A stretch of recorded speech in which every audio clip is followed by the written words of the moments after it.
We start with a developing story in Harrisburg. 3 years after filing for bankruptcy, a court has approved the reorganization plan for the Harrisburg Catholic Diocese. This means an $18 million compensation trust fund will be available and paid out to victims of clergy sexual abuse. Fox 43's Marshall Keeley joins us now with more on the proposed plan. Marshall. Evan, Amy, it may bring some relief to survivors, but according to one expert, it's not exactly what many of them wanted. It's been years since a landmark grand jury investigation uncovered childhood sexual assault by priests and religious leaders in the Roman Catholic Diocese of Harrisburg. Today, after years of waiting, more than 60 survivors are eligible to receive compensation.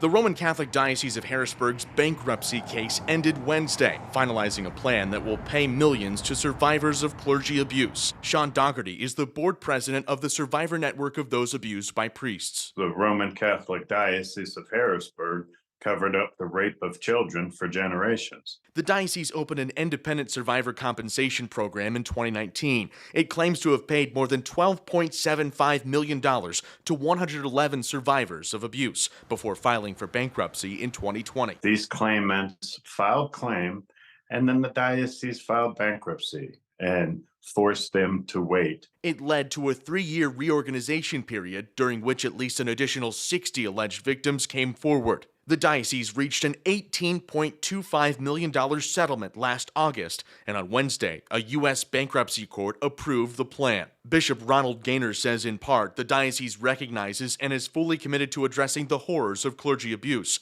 In addition to establishing the trust, we will continue to offer mental, spiritual, and pastoral counseling to survivors if they so desire. Split between dozens, Dougherty says the money won't be life-sustaining and doesn't erase the pain. He says the decision makes many survivors' primary goal impossible. To expose the predators, and all of those victims lost that ability in this settlement today. And that, I believe, is the real reason why the diocese filed bankruptcy.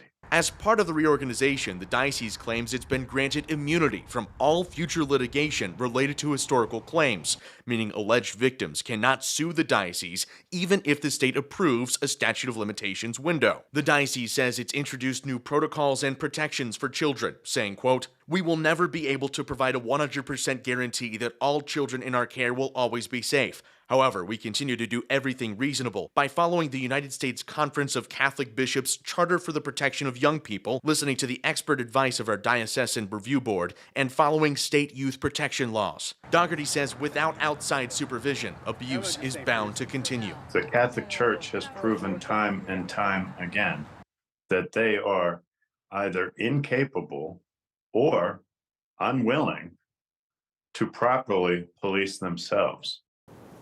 The diocese claims it has issued a complete list of personnel who have faced allegations of sexual abuse. A release states all abuse claims the diocese received during the bankruptcy process were reported to law enforcement. Claimants are expected to receive payments in roughly 90 days. We have all the details in the full statement from the diocese on our website, fox43.com. Marshall Keeley, Fox 43 News.